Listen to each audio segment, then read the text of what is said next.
예, 다윗 인생의 말년에 다윗이 또 한 번 하나님 앞에 범죄하게 됩니다.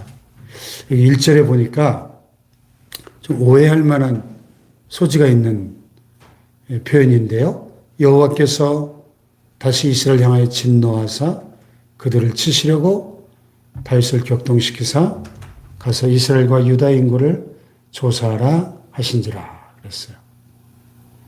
하나님이 다시 이스라엘 향하여 진노하셨다 그랬습니다. 왜 하나님이 진노하셨을까요? 물론 이제 본문에 나오는 다윗의 교만한 죄를 징계하신 건데 다윗 한 사람의 죄뿐만 아니라 그 지도자의 죄는 결국 이스라엘 백성 공동체 전체의 죄하고도 밀접한 관련이 있었던 것 같습니다.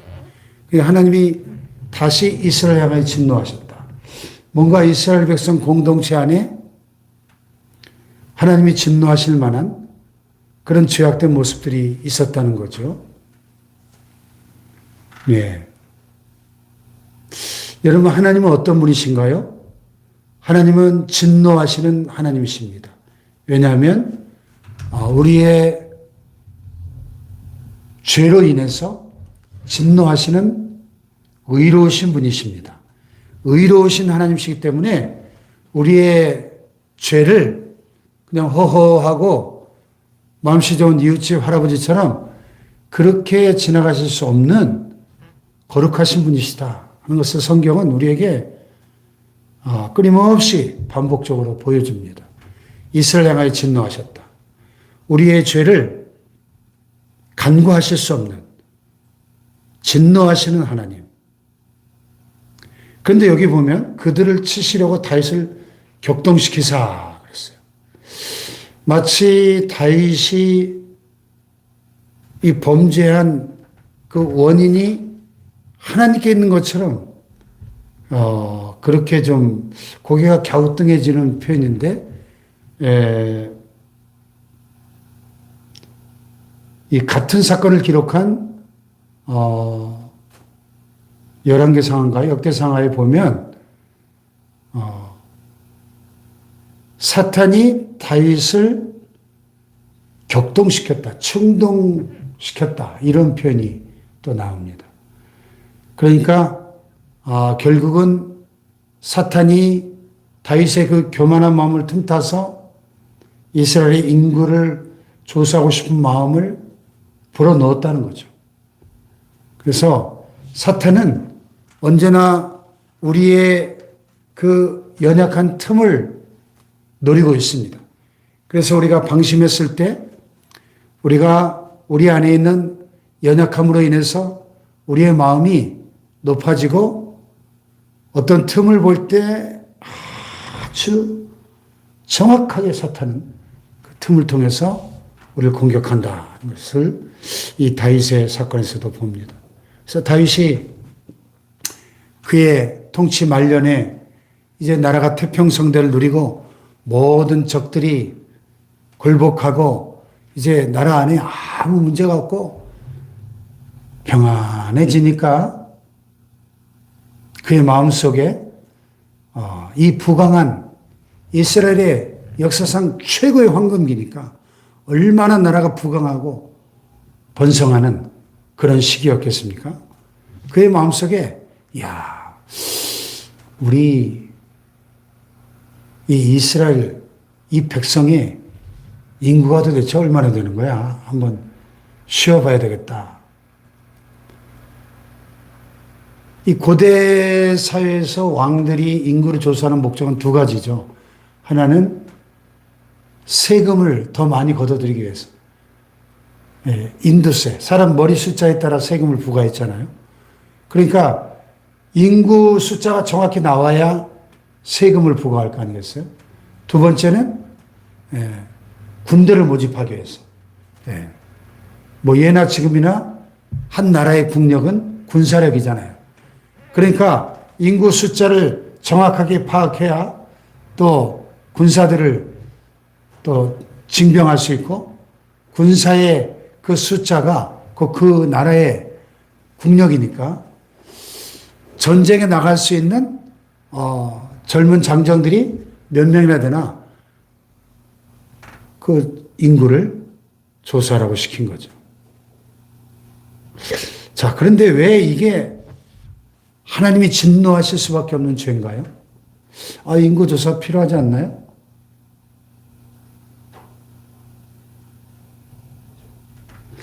그런데 이 요압이 이 일을 반대하면서 내 주왕은 어찌 이런 일을 기뻐하십니까? 이 백성이 얼마든지 왕이 하나님 여호와께서 100배나 더하게 하사 내 주 왕의 눈으로 보게 하시길 원하나이다. 예, 하나님이 이 백성을 축복하셔서 지금보다 100배는 더 강한 나라가 되게 하시기를 원합니다. 그런데 왜 굳이 이런 일을 하시려고 합니까? 요압을 통해서 하나님이 지금 이 다윗의 잘못을 깨달을 수 있도록 지적하시는 거예요. 이 돌직구를 날리는 타입인 이 요압을 통해서. 그런데도 다윗이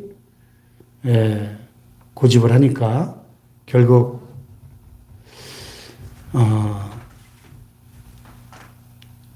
요압이 전국을 다니면서 인구를 조사합니다. 자, 인구를 조사하는 것이 왜 죄예요? 다윗이 이 부강한 나라를 이룬 것이 누구 덕분입니까? 다윗이 정치를 잘해서? 다윗이 전쟁에 능한 용사여서? 물론 다윗의 훌륭한 점이 있지만 이스라엘이 이스라엘 될 수 있는 것은 하나님이 축복하시고 하나님이 함께 하셨기 때문이죠. 할렐루야. 그런데 그 하나님을 의지하지 않고 군사력을 더 의지하려고 했던 이 다윗의 이 동기 자체가 하나님 보실 때 잘못된 거죠. 예. 그래서 다른 성경에 보면은 하나님께서 이 다윗의 이 교만을 괘씸하게 여기셨다. 괘씸하게. 여러분, 오늘 우리가 하나님보다 더 의지하는 그 무엇이 있다면 그것이 뭐 사람이 됐든 돈이 됐든 내 자신의 그 무엇이 됐든 간에 내가 하나님보다 더 믿는 구석, 내가 믿는 구석이 있다면 그것이 하나님 보실 때 괘씸한 죄라는 것을 알아야 됩니다. 할렐루야. 우리는 하나님만을 전적으로 의지하는 믿음의 사람이 되시길 축복합니다. 예. 우리가 하나님을 한 90% 정도만 의지하고 나머지 10%는 뭔가 내가 믿는 구석이 있기를 원치 않으세요. 우리가 100% 전적으로 하나님만 의지하는 믿음의 사람들 되기를 원하십니다. 할렐루야? 예. 하나님 외에 뭔가 내가 붙잡고 있는 그거 내려놓기를 원하신다는 거예요. 다윗이 그 부강한 나라를 이룬 것이 군사력 때문입니까? 사람 숫자가 많아서 그들이 모든 대적을 물리쳤습니까? 그렇지 않잖아요. 그런데 다윗이 인생 말년에 나라가 부강해지니까 그 마음이 자기도 모르게 높아지고 이 교만의 함정에 빠지는 거죠. 예. 얼마나 많은 하나님의 사람들이 빠지기 쉬운 함정 중에 하나가 이 교만의 함정인지 모릅니다. 교만. 예. 리더십을 공부해 보면, 우리 크리스천 리더십을 공부해 보면, 우리 기독교 지도자들이 가장 빠지기 쉬운 흔한 함정 중에 하나 바로 이 교만의 함정이에요. 교만의 함정. 여러 가지 함정들이 있죠. 우리 앞에 우리가 빠지기 쉬운 게으름의 함정, 또 탐욕의 함정, 여러 가지 육체의 정욕의 함정, 또 이런 위선의 함정, 교만의 함정, 이런 많은 함정들이 도체 우리가 빠지기 쉬운 함정들이 있어요. 우리가 이런 함정에 빠지지 않기 위해서 끊임없이 하나님 앞에서 우리 자신을 돌아보고 날마다 회개하는 기도가 필요합니다. 할렐루야.